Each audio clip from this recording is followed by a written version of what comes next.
Sing to me, muse, of that endlessly cunning man who was blown off course to the ends of the earth in the years after he plundered Troy. He passed through the cities of many people and learned how they thought. And he suffered many bitter hardships on the high seas as he tried to save his own life and bring his companions back to safety. But, however bravely he struggled, he could not rescue them, fools that they were. Their own recklessness brought disaster upon them all. Goddess, daughter of Zeus, begin now, wherever you wish to, and tell the story again for us.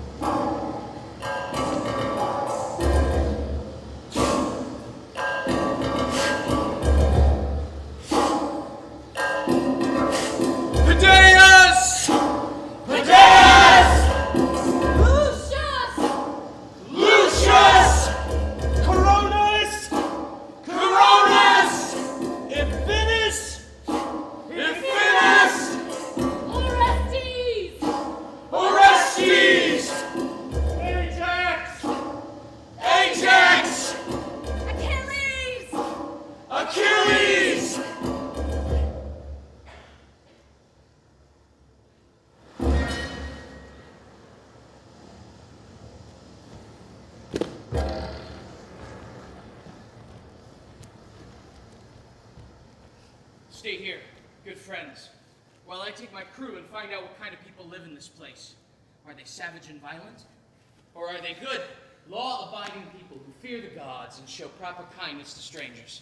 Take this goat skin of wine with you. The fragrance that arises from the mixing bowl is so sweet that no one who smells it will ever want to abstain.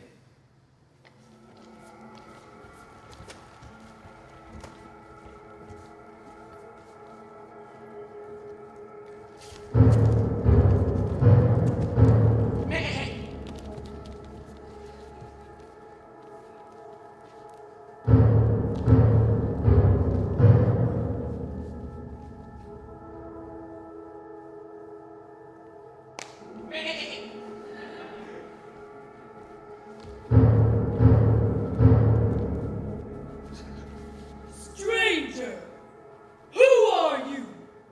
Why are you here? What is the country that you came from? Are you here on a trading voyage?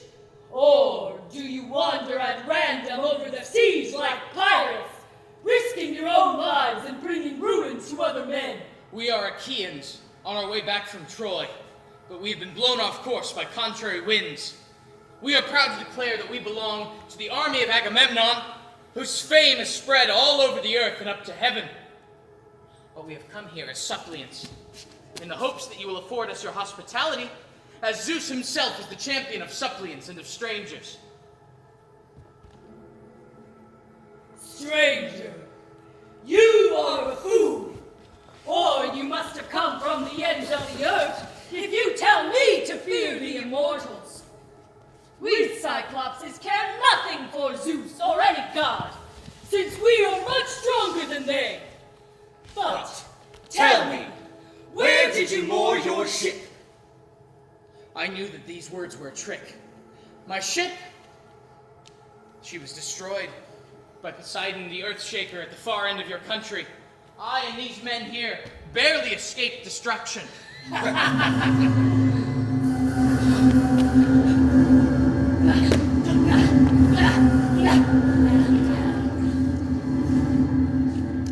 Cyclops! Here's some wine to wash down that meal of human flesh. I want you to know how good this liquid is. In fact, I was bringing it here as a libation, hoping you would take pity on me and my men and help us to go home.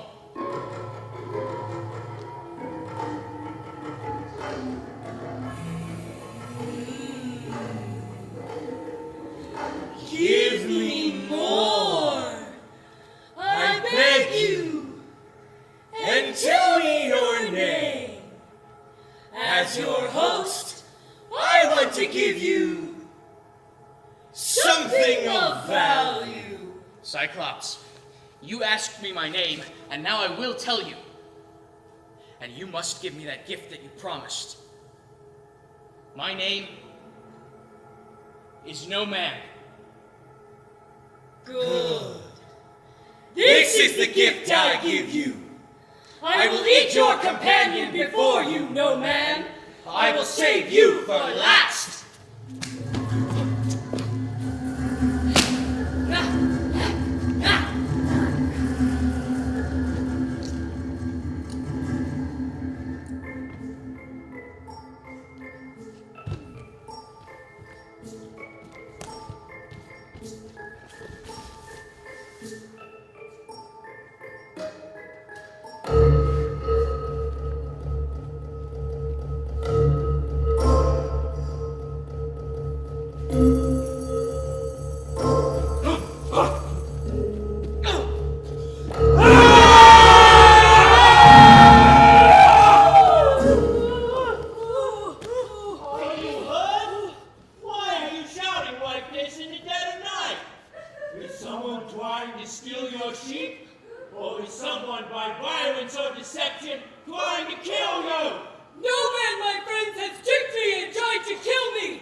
Poor sheep, you must be grieving for your master's eye, which a coward has attacked and blinded after he gave me wine to muddle my thinking.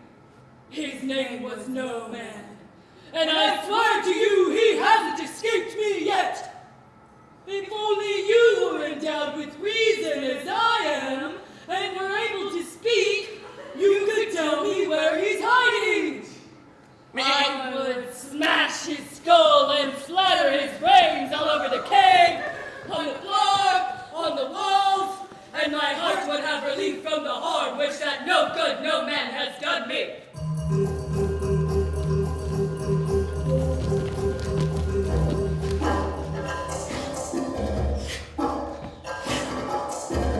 Cyclops! It turns out he was not such a weakling after all. That man whose friends you devoured so savagely in your cave. We were your guests. Now Zeus has punished you for your crimes.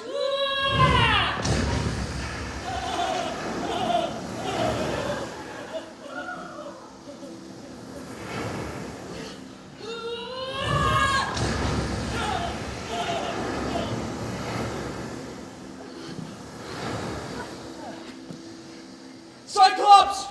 If anyone asks Are you you... crazy, Captain? Why would you want to provoke that savage again? The rock he threw at us almost destroyed our ship.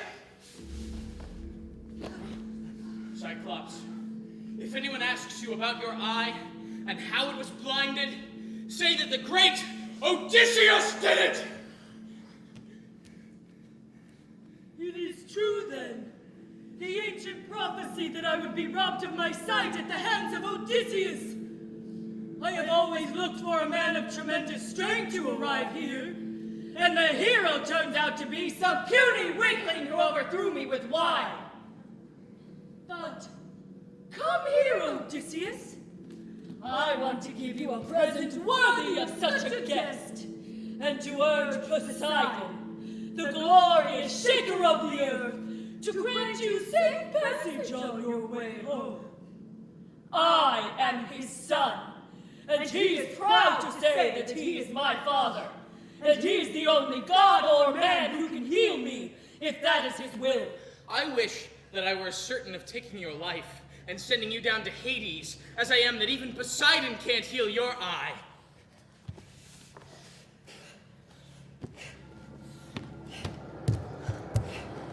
Hear me, Poseidon! You who sustain the earth! If I am truly your son, and you are proud to be my father, grant that this man Odysseus may never return to his home! was the prayer he made, and Poseidon heard him!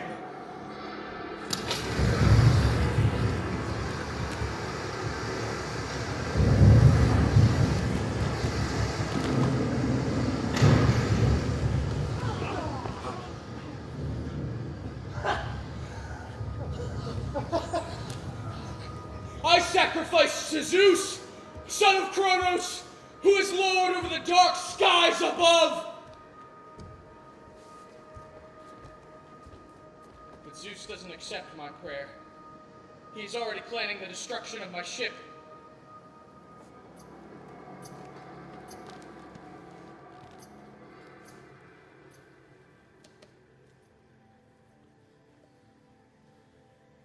How ready these mortals are to accuse the gods.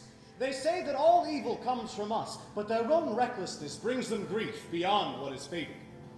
Father of us, sovereign above all rulers, I agree. But my heart aches for Odysseus, that ill-fated man who for so long has been pining far away from his friends and family. Yet you are untouched by his sorrow.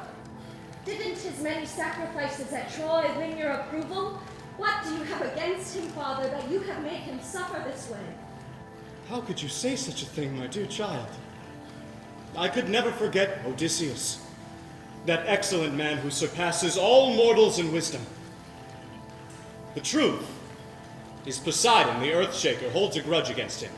He hates him for blinding the eye of his son, the Cyclops. And Poseidon, my brother, ever since then, has relentlessly stood in Odysseus' way. He stops short of killing him, but torments his heart by keeping him stranded far away from his own dear country.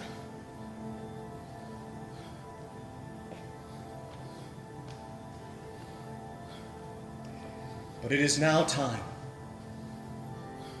Let us think of a way to send him home again. Poseidon will have to swallow his anger.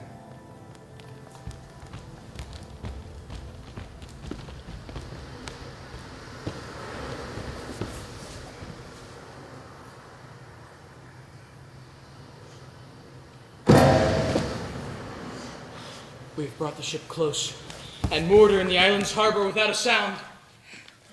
A god must have guided us in.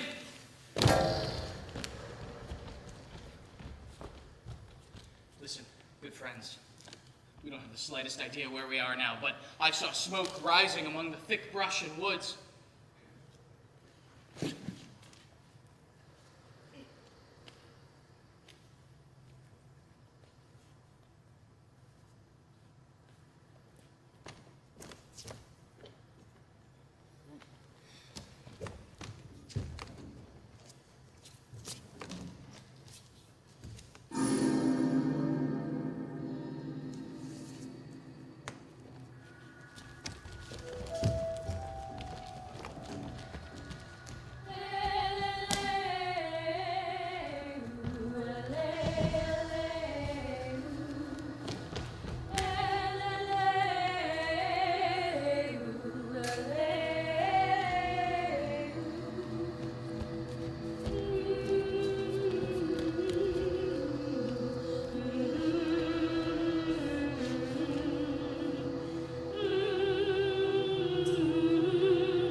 Someone, my friend, goddess or woman, is moving back and forth in her loom, and the whole house echoes with her beautiful voice. Let us call to her now. Kaede! Come in. Come in.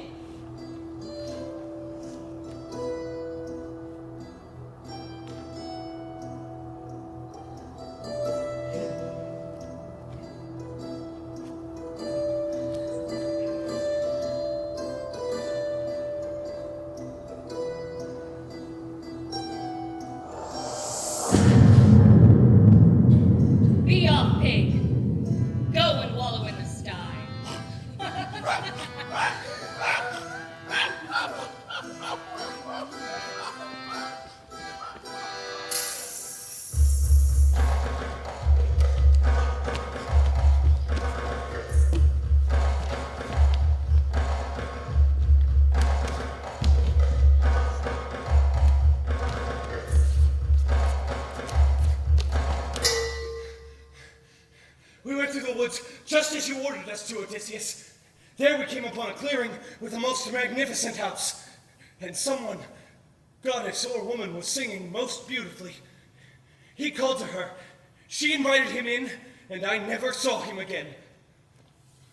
Lead me back by the path you came on. Do not force me to go back there. I know you will not return, Lord. Bring him back with you. All right, Areolacus. Stay by the ship and get some rest. But I need to go. I don't have another choice.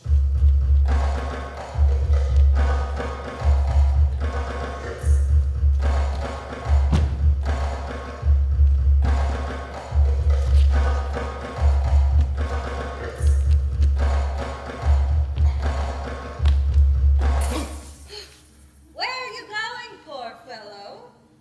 Across these hills without knowing the country? Your comrades are in the house of Circe, penned in sties like pigs, and you have come here to save them. It is more likely that you will get caught yourself. But don't worry. I will protect you and give you a magic herb that will keep you immune from any witchcraft that Circe tries to bind you with. She will pour you a drink with drugs mixed into it. Still, she will not be able to change your form. The herb I gave you prevents that. Listen to me, and do exactly as I instruct you.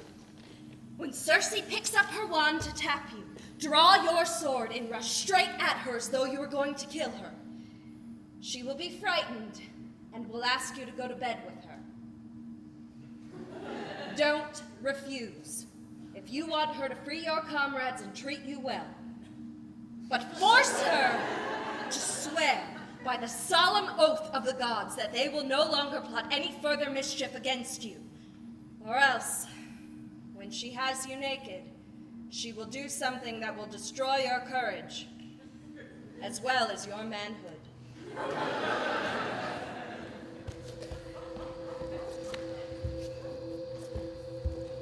Kyrie!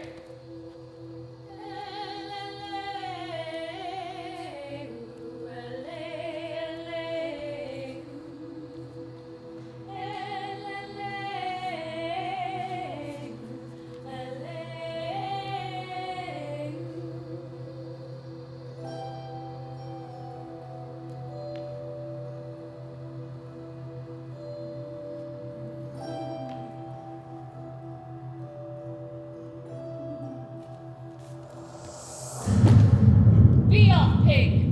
Go to the sty and wallow with the others. Who are you? How can it be that my drug has no power to affect you? You must have a mind impervious to enchantment.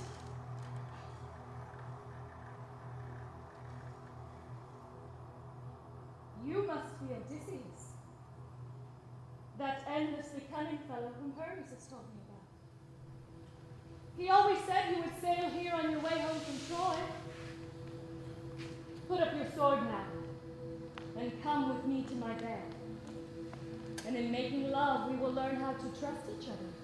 Circe, how can you ask me to deal gently with you when you have turned my men into pigs? Nothing could make me go to bed with you, goddess.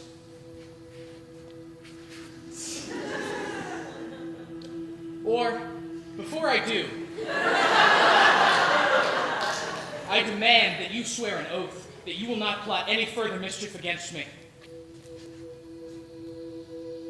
I swear, I will do you no harm.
Why are you sitting this way, Odysseus?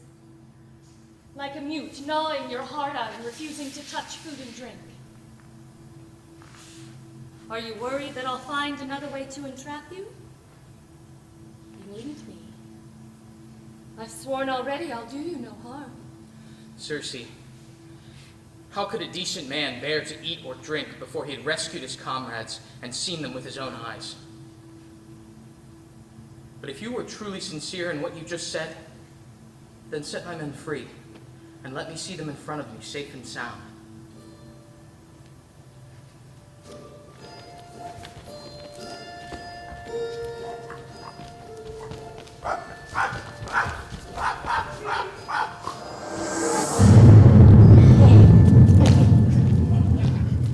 Resourceful, Odysseus. Go back to your ship now and return with the rest of your loyal comrades.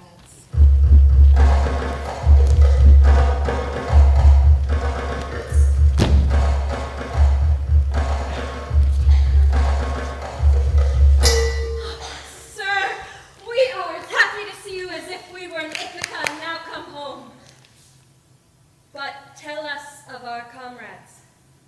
How did they die? Follow me, and you will see your friends safe and sound in the palace of Circe. Are you all crazy? Why go looking for trouble in Circe's palace? Do you not think that she will change you into pigs or wolves to guard her property? Have you forgotten the Cyclops?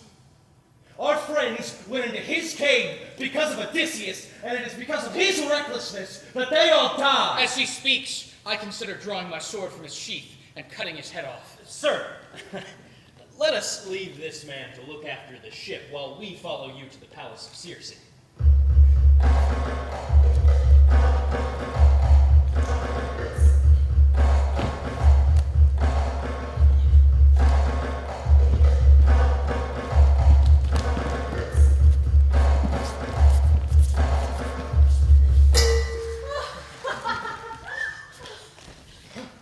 Enough of this weeping!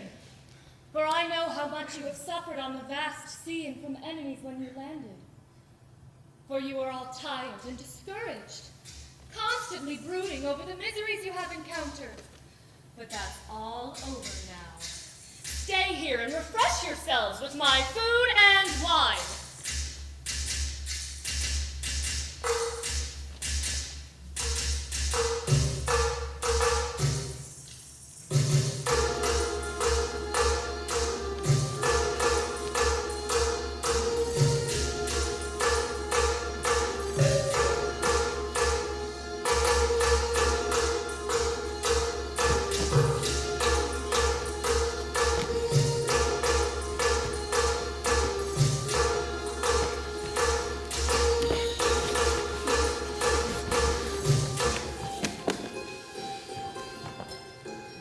Captain, enough of all this. It is time now to go home.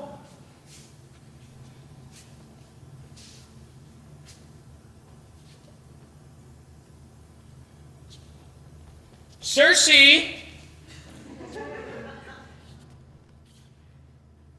the promise you once made to me, to send me home.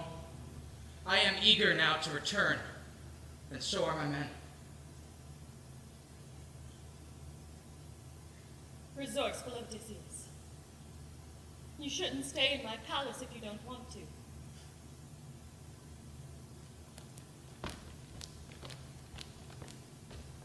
But before you sail home, you must go on another journey. To the realm of grim Hades. To consult Tiresias, the blind prophet of Thebes, whose mind is unimpaired although he's dead. He's the only ghost whom the dread god has granted discernment. The others flit back and forth aimlessly, mere shadows of what they were. Circe, what pilot will guide us there? For no man has ever arrived by ship at the realm of Hades. Do not be concerned that there is no pilot. Set up the mast, hoist the white sail aloft, and stay seated. The north wind will carry you there. And after your ship has crossed the river of ocean, you will come to a level shore. and Persephone's groves, which are filled with tall poplars and willows that shed their flowers. Beach your ship at the edge of the deep, swirling stream, and proceed on foot until you reach the dank realm of Hades. There, flowing into Acheron, is a branch of the river Styx, and at a large rock the thundering rivers meet. When you come to this place, take courage, and dig a pit, a foot or so square. Around it, pour a libation to all of the dead of milk and honey, then with wine, and finally with clear water. And when you have finished your prayers and invocations, then take a black ram, and turning its head towards Erebus, while you yourself turn towards the river of ocean, slit its throat. Immediately the ghost will come swarming around you. Hold your drawn sword over the pool of blood, and do not allow the ghosts to approach you until you have questioned Tiresias.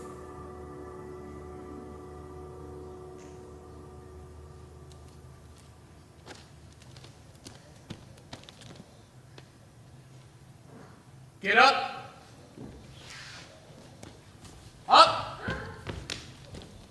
Get up. It is time now to be on our way.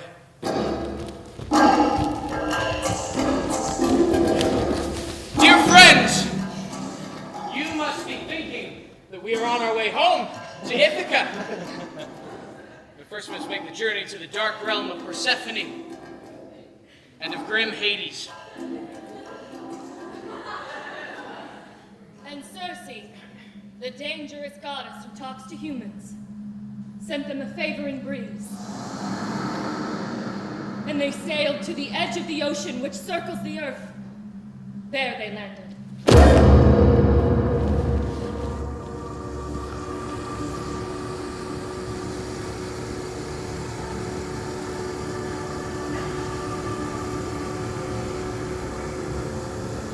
Shadowy dead?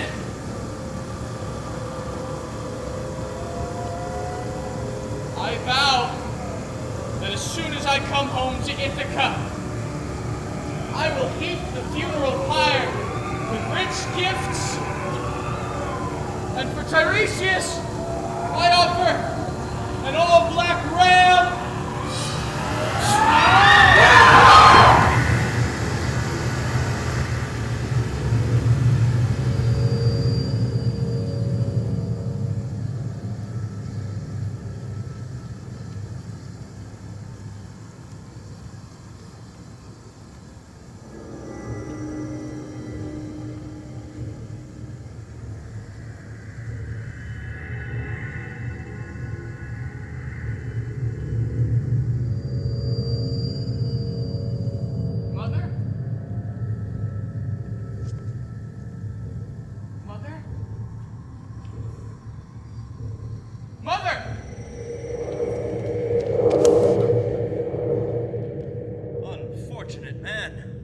Why have you left the sunlight and come to visit the dead in this joyless place? Step aside from the trench. Put aside your keen sword so I may drink from the blood and prophesy truly.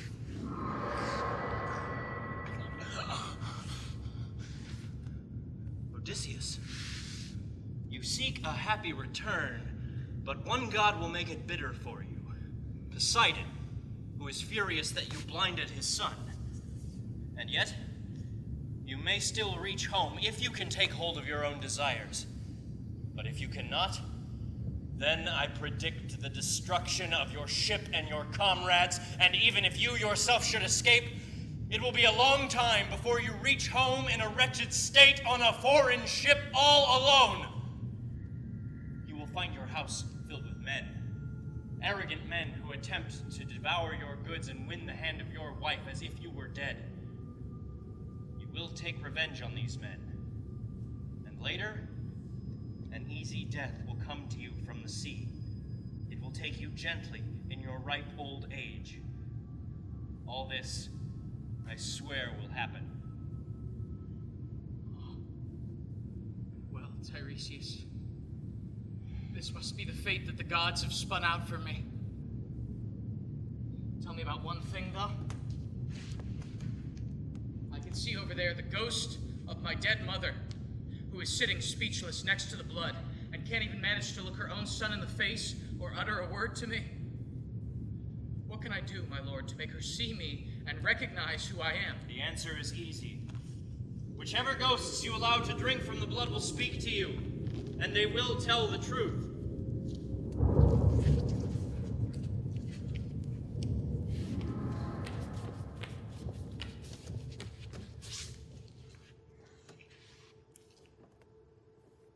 Oh, my dear child. How did you come to this land of darkness while still alive? Mother, necessity brought me to Hades to consult the Theban prophet Tiresias, but first tell me, what happened to you? How did you die? And do you have any news of my father or of my son whom I left behind? Is my kingdom still in their hands, or has someone taken it over who thinks I'm dead? And what of my dear wife? Your wife is still faithful. She still lives in her house, and her days and nights drag on in continual weeping. No man has taken your kingdom. Telemachus still holds your lands unchallenged. But your father lies nursing his sorrows, more feeble each year. Of that same inconsolable sorrow I died. Artemis didn't come to my house with her swift and painless arrows, nor did a lingering illness consume my body and make the flesh waste from my limbs. No. It was longing for you, Odysseus. Your wisdom and gentleness that stole away my sweet life.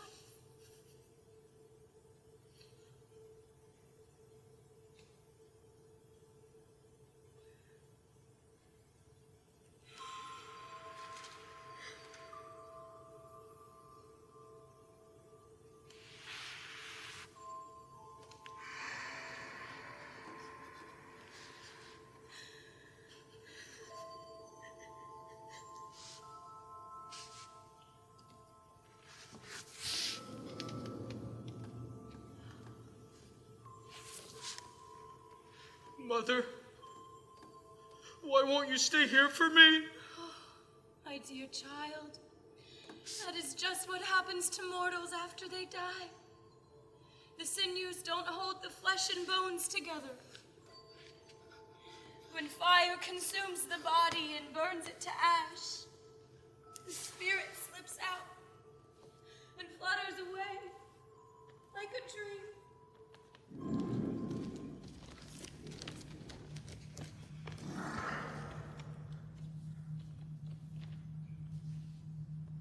Noble son of Laertes, resourceful Odysseus, this is the boldest exploit you have ever devised. How did you dare come down to Hades, where the dead live on as phantoms, bodiless and mindless? Achilles, greatest of all the Achaeans. I came here to speak with Tiresias in the hopes of hearing when I was due to reach Ithaca. I have constantly wandered from one misery to another. But you, Achilles, no man has ever been more blessed than you are. When you were alive, we honored you equally with the immortal gods, and down here you are a great prince among the dead. Do not try to sweet-talk me into accepting death, Odysseus. I would much rather be above ground as the most destitute serf, hired out by some tenant farmer, than king over all the shadowy dead. But what of my son? Did he follow me to war and win fame there?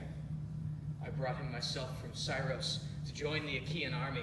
He was second to none in fierce courage. He killed many Trojans in battle, too many of them to name.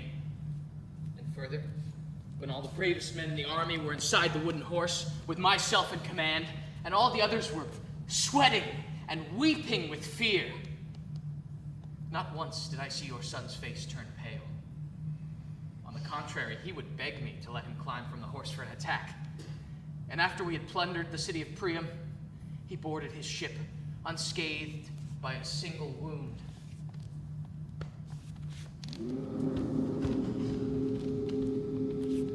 Ajax?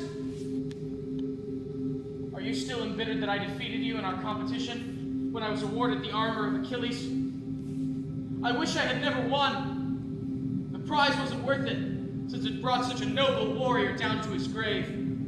It was the gods who made it a curse to all the Achaeans. Such was the tower of strength we lost when you fell. Come closer, my lord. Hear what I have to say.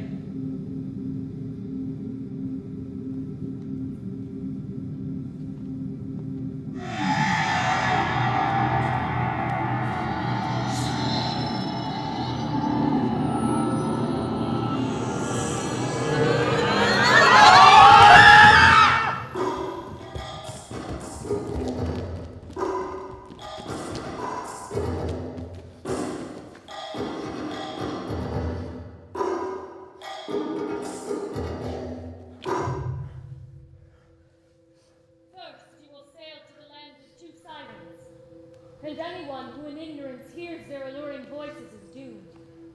Row past that spot, and make sure that none of your comrades can hear their song. But if you yourself want to hear,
Odysseus, stop here and listen.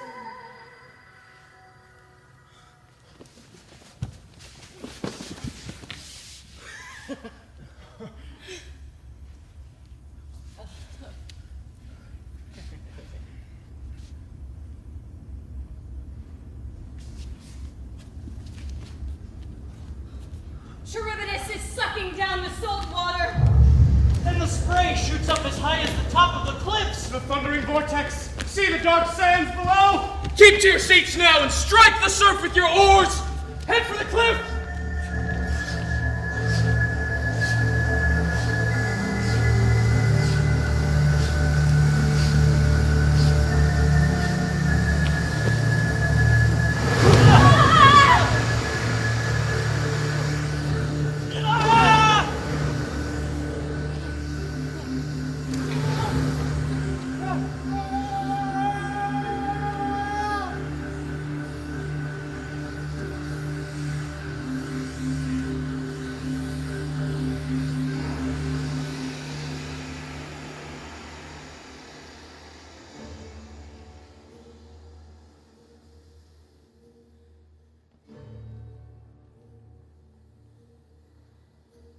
Bobbing on the waves, like seagulls around the ship.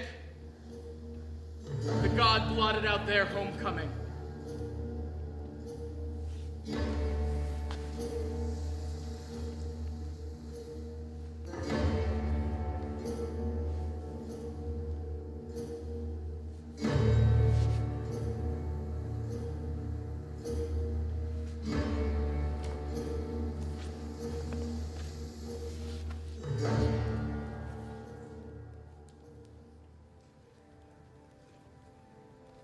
Father Zeus, have you forgotten Odysseus? 7 years have passed. Now he lies in great grief because he has no ships or comrades to bring him back to his own country. How could you say such a thing, my dear child?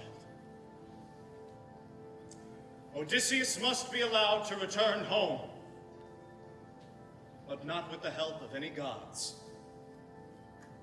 or mortals, but alone in a makeshift boat. And after many hardships, he will come to the Phaeacians' land, and they will welcome him and send him home in a ship. This is how he is fated to reach his country. He stayed up all night. Sleep never fell on his eyelids. Athena told him to keep these stars on his left: the Pleiades, the Dipper, and the Great Bear. Men also call it the wagon, which turns in place and keeps a close eye on Orion.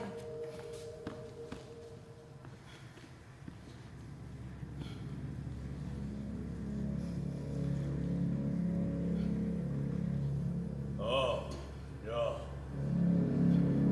While I was away, the gods must have changed their mind about Odysseus. There he is, close to the land of the Phaeacians, where he is destined to bring his long ordeal to an end. But I think I can give him a bellyful more of trouble!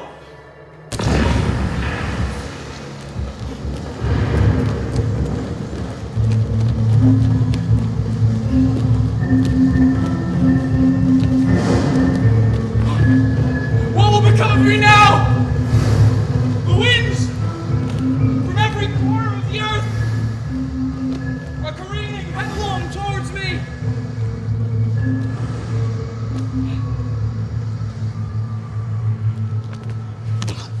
And now I'm going to die.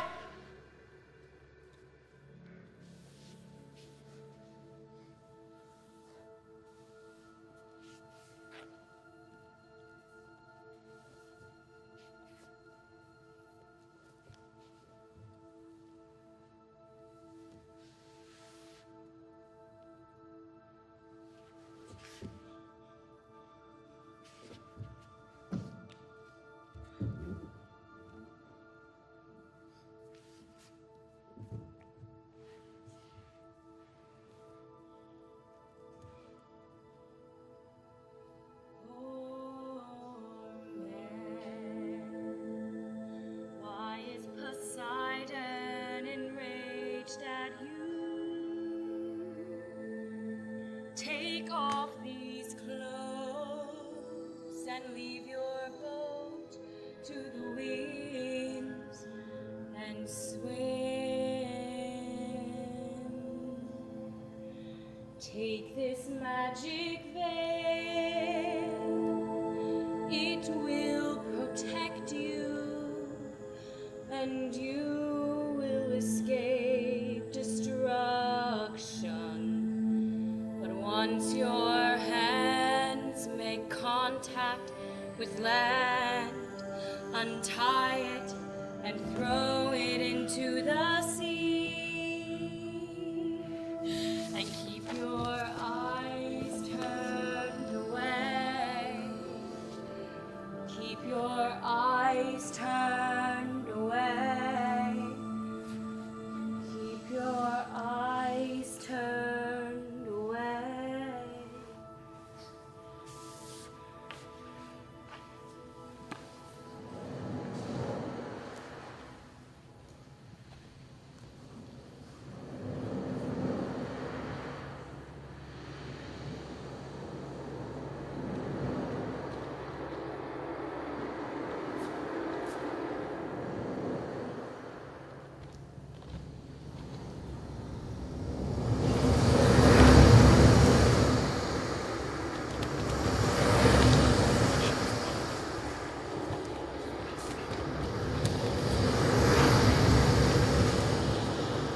See how you like this misery!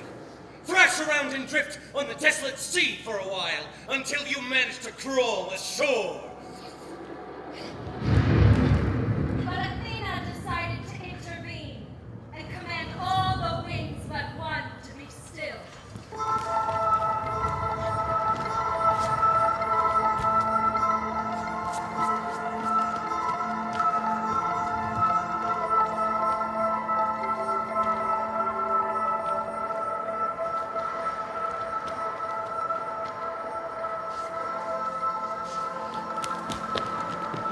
Zeus has allowed me sight of land, I can find no way out of the churning waters. In front there are jagged reefs, and huge waves are raging, and sheer cliffs shoot up from the land.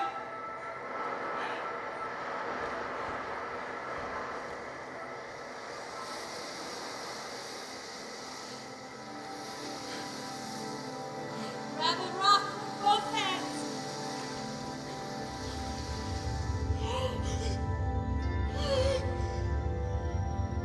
Presence of mind.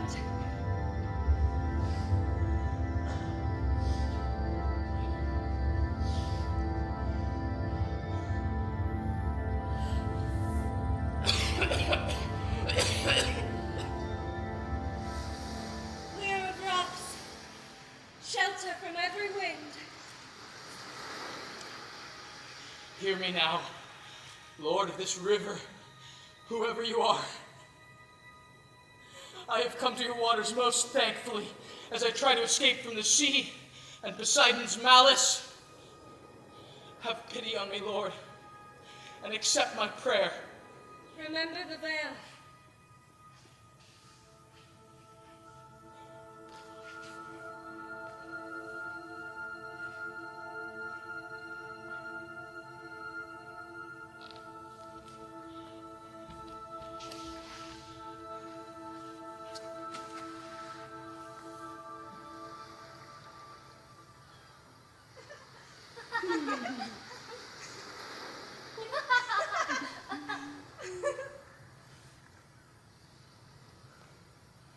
What country have I landed in this time? Are the people here savage and violent? Or are they good, law-abiding people who fear the gods and show proper kindness to strangers? Listen, I think I hear the sound of girls shouting or laughing. Is it the sound of nymphs? Or have I finally come to a place near humans?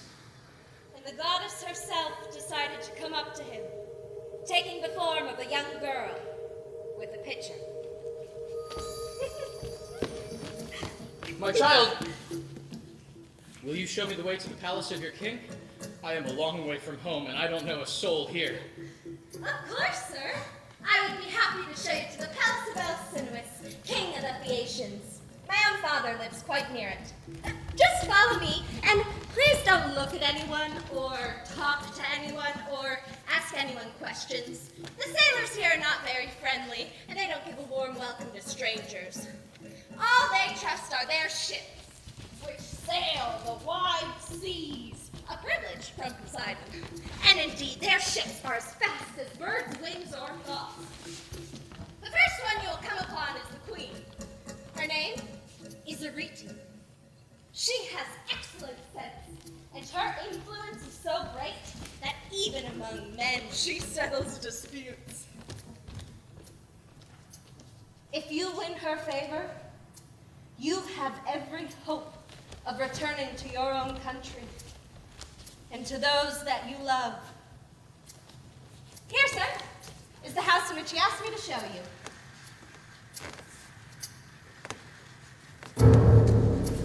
High-ceiling rooms, which shone like the sun or the moon.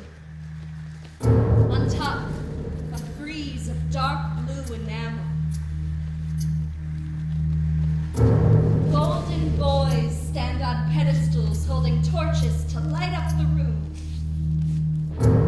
Walls of bronze, golden doors, and silver dogs to keep watch over the palace. Sentinels, unaging and deathless.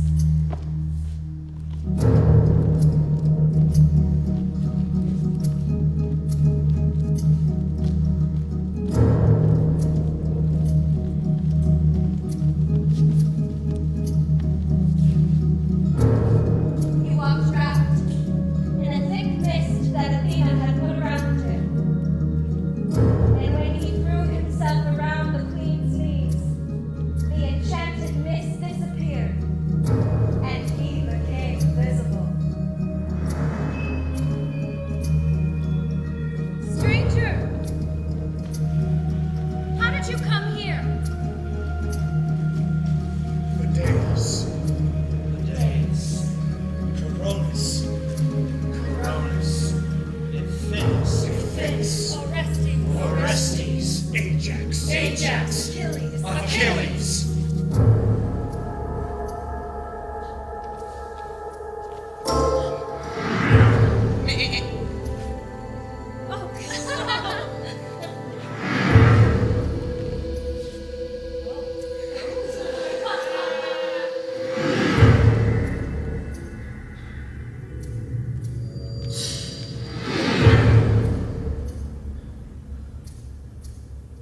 leaders and counselors of the Phaeacians.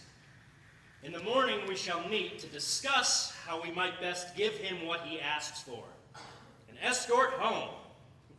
I would die a contented man if I could only see my people and property one last time. Any man knows that we ought to treat a suppliant like a brother. And that, my friend, is why you should answer me frankly. Tell me your name, and tell us of the place you come from, your people, your city, so that our ships may know how best to take you home. For we Phaeacians do not have rudders or pilots like other people. Our ships understand our thoughts, and they know our intentions and take us wherever we want to go.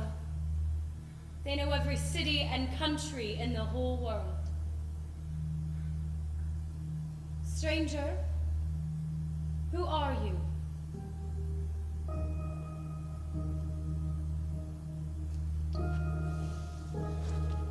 I am Odysseus, son of Laertes, renowned throughout mankind for my stratagems.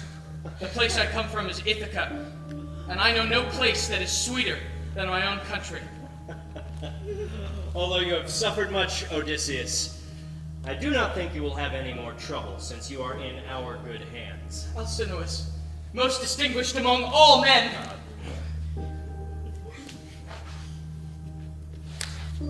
Now is the time for you to make your libations and send me on my way.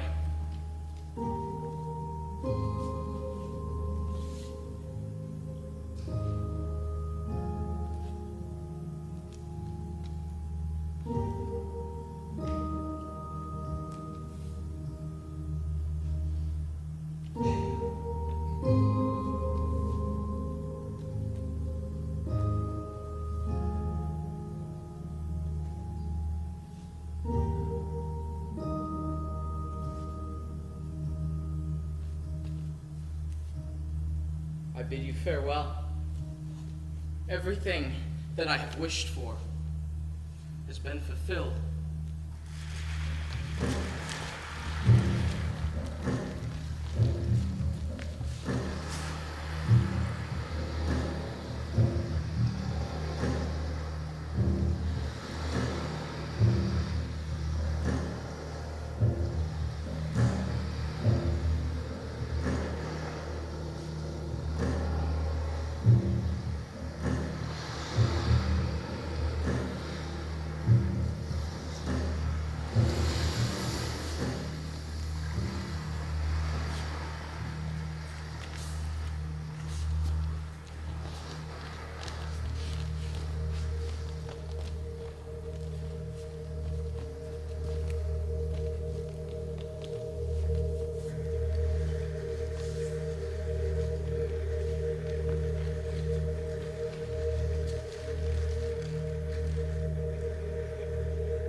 Stranger, you are the first person I have met in this country. I wish you well. Tell me, please, what country is this? The name of Ithaca is known as far off as Troy. Cunning, subtle, and tricky beyond all bounds would a man have to be who had hoped to outwit you. Not even a god could do it. You are the greatest mortal in judgment. And yet you didn't know me. Athena, daughter of Zeus.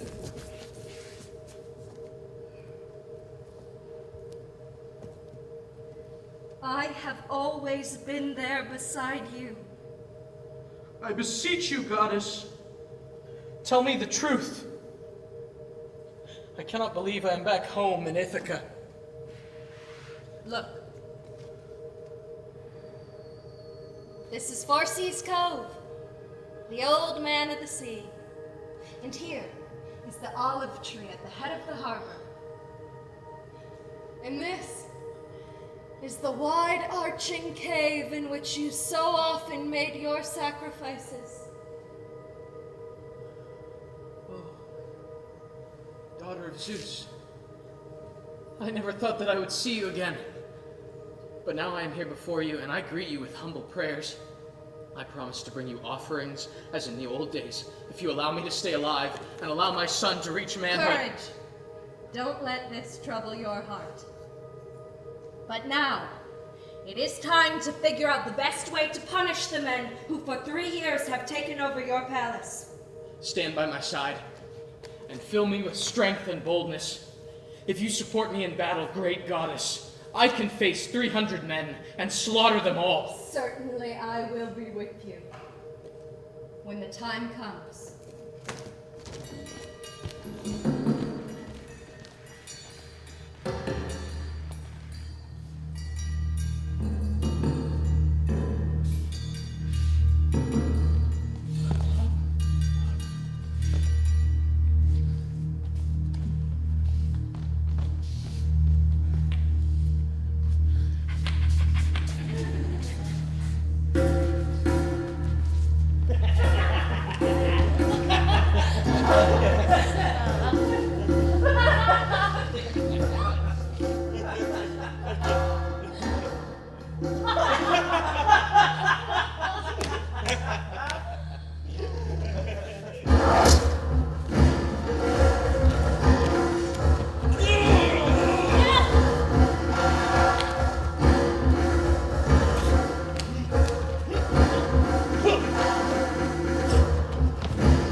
Mother,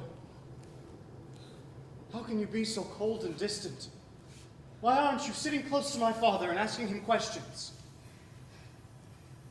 My dear child, if he is really Odysseus, we will recognize each other. There are secrets between us that only he and I know.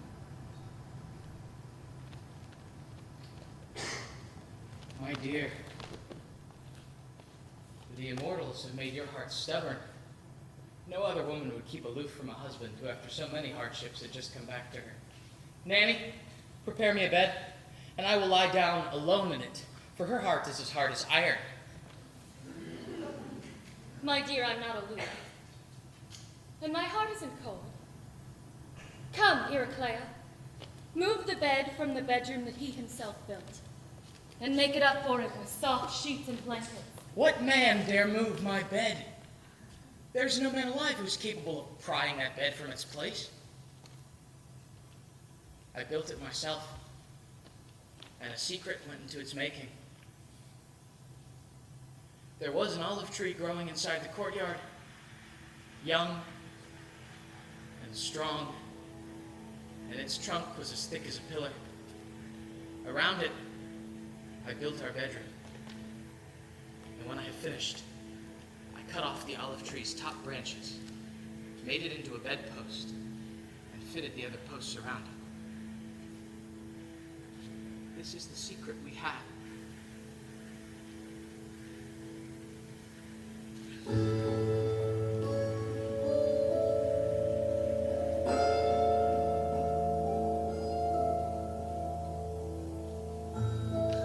must go to bed now. Your bed is ready whenever you want it. And Athena had another idea. She held back the night in the western edge of the sky, while in the east prevented the golden throned dawn. 2. In a deep, founded sheltering, friend and dear friend.